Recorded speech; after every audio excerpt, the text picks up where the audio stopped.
আমি জাস্ট চাইছিলাম যে ও ফিরে আসুক। আমি আল্লাহর কাছে বলছিলাম যে আল্লাহ তুমি শুধু ফিরিয়ে দাও।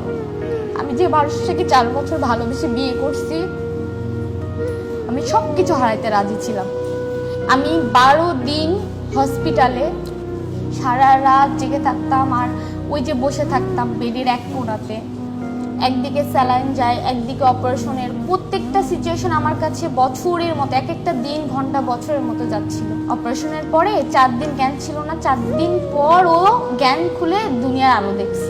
তারপরে যখন ডক্টর বললো আমাদেরকে যে আবার 15 দিন পর আসতে হবে, আমি নন এসি বাসের টিকিট কেটে এইরকম গরমের মধ্যে এই রোগীকে নিয়ে পেটে বেল্ট বেঁধে, একদম বেল্ট বেঁধে বসিয়ে নিয়ে গিয়েছি হসপিটালে। ওখানে 2-3 ঘন্টা চেয়ারে বসে থাকি, ডক্টর আসলে দেখাই, আবার সন্ধ্যার মধ্যে শেষ করে আবার আসে ব্যাক করি এই অপারেশন করা মানুষটাকে নিয়ে।